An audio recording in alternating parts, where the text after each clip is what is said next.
Hi friends, welcome to legal X channel. ఈరోజు మనము ఒక క్రిమినల్ లాలో ఒకటి ఇంపార్టెంట్ కాన్సెప్ట్ ఒకటి తెలుసుకోబోతున్నాము.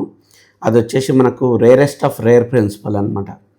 So rarest of rare principle అంటే ఏంది అంటే, ఒక మనిషికి ఏంటంటే అతను మర్డర్ కేసులో ఉన్నా కూడా ఏంటంటే డెత్ సెంటెన్స్ ఎప్పుడు ఇవ్వాలి అనేది సుప్రీంకోర్టు మనకు రేరెస్ట్ ఆఫ్ రేర్ ప్రిన్సిపల్లో మనకు చెప్పింది అనమాట.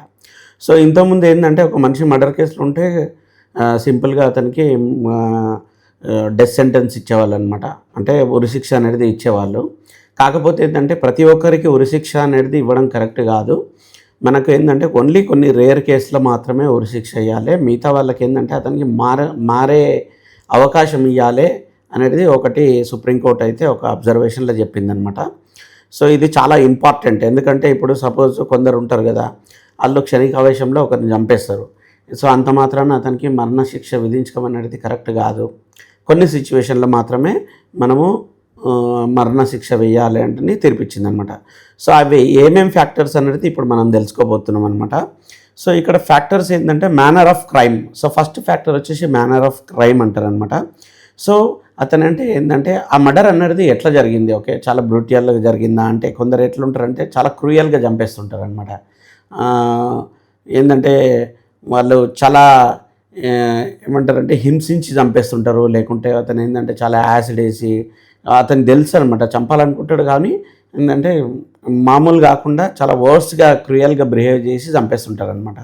సో అటువంటి కేసులే మనం ఏంటంటే టార్చర్ పెట్టేసి, ఓకే సో 3-4 days ఫుడ్ పెట్టకుండా టార్చర్ పెట్టేసి సిగరెట్లతో కాల్చి రాట్లతో కొట్టి ఇట్లా క్రూయల్గా చేసి చంపుతారనమాట. సో అటువంటి కేసులో మనం ఏంటంటే అది రేర్ కిందికి వస్తుంది అనమాట. అటువంటి కేసులో మనం డెత్ సెంటెన్స్ అనేది ఇవ్వచ్చు అంటే మనకు చెప్పింది అనమాట. ఇంకోటి motive of the crime. So motive of the crime అనేది ఏంటంటే కొందరు ఎట్లుంటారంటే ఓన్లీ పైసల గురించి చంపేస్తుంటారు అనమాట. అతనికి సంబంధించింది ఏంది పగ అనేది ఏముండదు, ఓన్లీ డబ్బుల గురించి చంపేస్తుంటారు అనమాట. అటువంటి వాళ్ళు ఏంటంటే మనకు దేశానికి అనేది మంచిది కాదనమాట. ఈవెన్ సమాజానికి ఇట్లా మంచిది కాదనమాట. ఎందుకంటే ఓన్లీ డబ్బుల గురించి ఎవరినైతే వాళ్ళు చంపాలనుకుంటారో అనేది అది కరెక్ట్ కాదనమాట. అది ఇట రేర్ కిందకి తీసుకోవచ్చు అనమాట. ఇంకోటి ఏంటంటే anti social nature of crime అనమాట. సో మనకేంటంటే సమాజానికి భయభ్రాంతులు చేసి, ఇంకోటి కొందరు ఎట్లుంటారంటే బాంబులు పెట్టి పేల్చేస్తుంటారు. బాంబులు పెట్టి పేల్చేస్తున్నప్పుడు ఏంటంటే సోషల్ పరంగా చూసినట్లయితే చాలా లార్జర్ అమౌంట్ ఆఫ్ పీపుల్కి అయితే ఎఫెక్ట్ పడుతుంది అనమాట. ఇంకోటి కొన్ని మర్డర్లు ఎట్లుంటాయి అంటే అవి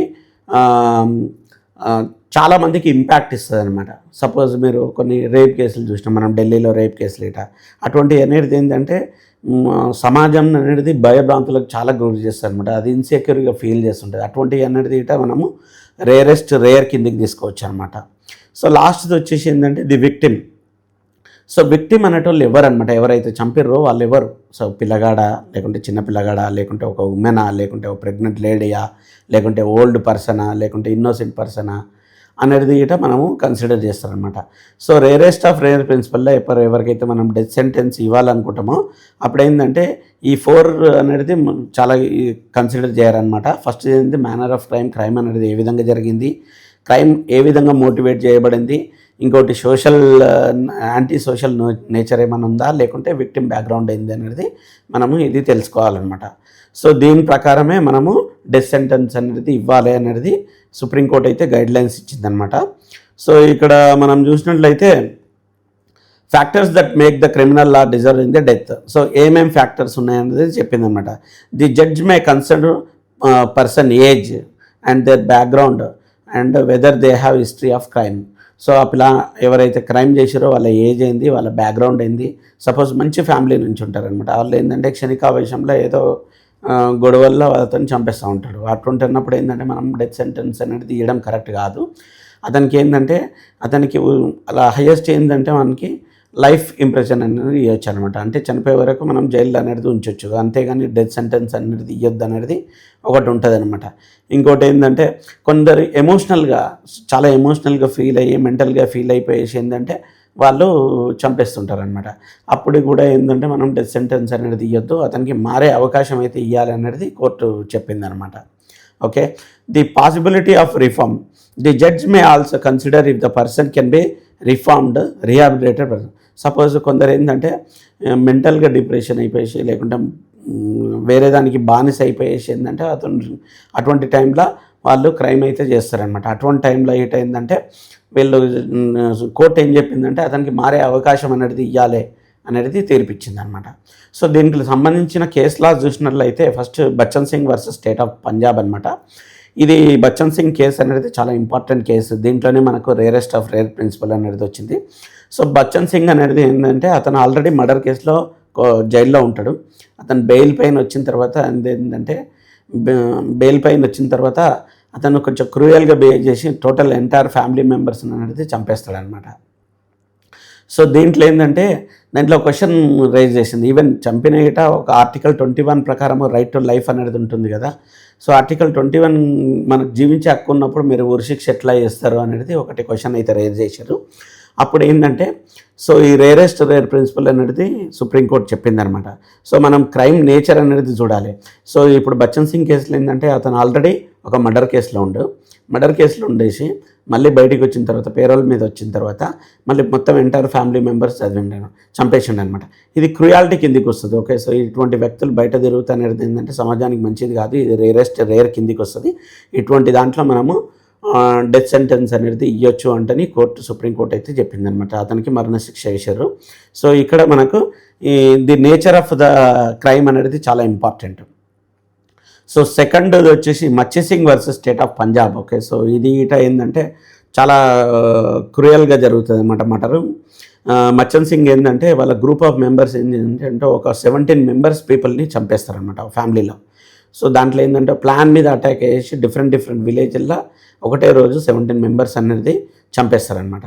సో దాంట్లో చంపిన వాళ్ళ దాంట్లో ఇది కోల్డ్ బ్లడెడ్ అనమాట. ప్రీ ప్లాన్గా మర్డర్ చేసి కోల్డ్ బ్లడెడ్గా చంపేస్తారు. దాంట్లో చంపిన వాళ్ళ దాంట్లో చిన్నపిల్లలు ఉంటారు, ఉమెన్స్ ఉంటారు, అందరినీ చంపేస్తారనమాట. సో దీంట్లో మనము వీళ్ళకు మరణశిక్ష వేయాలన్నా లేకుంటే వీళ్ళకు యావజ్జీవ కారాగార శిక్ష ఇవ్వాలా అంటే సో కోర్టు ఏం చెప్పిందంటే ఇది కోల్డ్ బ్లడెడ్ మర్డర్ అనమాట. ఇదేంటంటే కమ్యూనిటీని మొత్తం షాక్గా గురి చేసింది. సో దీని కమ్యూనిటీ ఇంపాక్ట్ చాలా ఉంది. ఇంకోటి వాళ్ళకు మనుషుల అంటే ఒక రెస్పెక్ట్ అనేది లేదనమాట. హ్యూమన్ లైఫ్ అంటే మనిషి లైఫ్ అంటే రెస్పెక్ట్ అనేది లేదు. మొత్తం 17 మెంబర్స్ని చిన్నపిల్లల్ని పెద్దోళ్ళని అనకుండా లేడీస్ని అనకుండా చంపేశారు కాబట్టి వీళ్ళకు మరణశిక్ష అనేది కరెక్ట్ అంటే తీర్పిస్తుంది అనమాట. సో ఇంకో కేసు వచ్చేసి మనకు Dhananjoy Chatterjee versus state of Bengal అనమాట. సో ఇక్కడ ఏంటంటే ధనుంజయ్ సింగ్ అని ఏంటంటే ఒక సెక్యూరిటీ గార్డ్ అనమాట. సో ఒక ఇంట్లో సెక్యూరిటీ గార్డ్ ఉంటాడు. సో అతను నమ్మేసి వాళ్ళు ఏంటంటే వాళ్ళు కొంచెం బయటికి వెళ్తారనమాట. దాంట్లో ఏంటంటే 14 years పాప అనేది ఉంటుంది అనమాట. ఆమె అలోన్గా ఉంటుంది. దాన్ని అడ్వాంటేజ్గా చూసేసి ధనుంజయ్ సింగ్ ఆమెని రేప్ చేసేసి ఆమెను చంపేస్తాడనమాట. సో ఇక్కడ చూసినట్లయితే మనకు ఇది గిట్ట రేర్ కిందికి వస్తుంది. ఎందుకంటే ఇప్పుడు ఈ సెక్యూరిటీ గార్డ్ని ఎందుకు పెట్టుకుంటాం మనం? సెక్యూరిటీకి ప్రొవైడ్ చేయడానికి పెట్టుకుంటాం అనమాట. సో అటువంటి వ్యక్తే ఆయన సేఫ్ గార్డ్లో ఉండే వ్యక్తే సో బ్రూటల్గా చేసేసి ఏంటంటే మైనర్ అమ్మాయిని రేప్ చేసి చంపడం అనేది రేర్ కిందికి వస్తుంది. అందువలన ఇతనికి డెత్ సెంటెన్స్ అనేది కరెక్ట్ అంటే తీర్పిచ్చింది అనమాట. సో ఇంకోటి వచ్చేసి Mukesh versus state of Delhi అనమాట. సో ఇది నిర్భయ కేసు, మీకు తెలుసు కదా. నిర్భయ కేసు అనేది చాలా మనకు పాపులర్ అయిపోయింది. ఎందుకంటే నిర్భయ కేసు అనేది చాలా బ్రూటల్గా జరిగిందనమాట, గ్యాంగ్ రేప్ అనమాట. సో దీంట్లో ఏంటంటే అందరికీ మరణశిక్ష అనేది వేసారనమాట. ఇది కూడా రేర్ కేసు కిందికి వస్తుంది. సో ఇక్కడ కూడా ఏంటంటే మనకు నిర్భయ చట్టం అనేది మనకు ఈ కేసు ద్వారా తెలిసిందనమాట. సో ఫైనల్గా వచ్చేసి Jaganmohan Singh versus state of Uttar Pradesh. Okay, so ఇక్కడ ఏంటంటే ఇక్కడ ఇతను మర్డర్ చేస్తే ఏంటంటే ఇతనికి కోర్టు అనేది డెత్ సెంటెన్స్ ఇస్తుంది.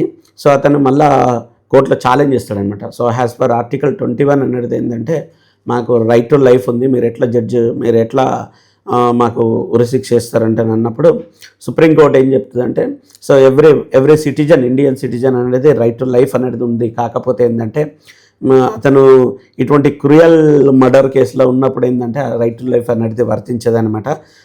అటువంటి టైంలో డెత్ సెంటెన్స్ అనేది కరెక్టే అంటని తీర్పిచ్చింది అనమాట. ఇది మనకు సో మీకు అర్థమైంది అనుకుంటా రేరెస్ట్ ఆఫ్ రేర్ ప్రిన్సిపల్ అనమాట. సో ఎవరైనా సరే మర్డర్ చేసినా కూడా సో వాళ్ళకు డెత్ సెంటెన్స్ అనేది ఓన్లీ రేరెస్ట్ ఆఫ్ రేర్ సిచ్యువేషన్లో ఇస్తారు.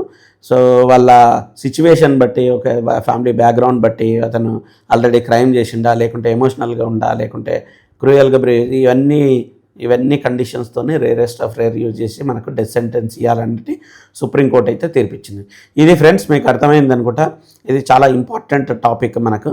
సో ఇలాంటి టాపిక్స్ మీకు కావాలనుకుంటే మాత్రం మాకు కామెంట్ సెక్షన్లో పెట్టండి. మీకు ఏదైనా ఇంట్రెస్టెడ్ టాపిక్ కావాలనుకుంటే దాని మీద మనం వీడియో చేస్తాము. అలాగే మా ఛానల్ని కూడా సబ్స్క్రైబ్ చేసుకోండి. మేము చేసే ప్రతి వీడియో లాకు సంబంధించిన వీడియో మీకు మీ వరకు చేరాలంటే మీరు మా ఛానల్ని సబ్స్క్రైబ్ చేసుకోండి.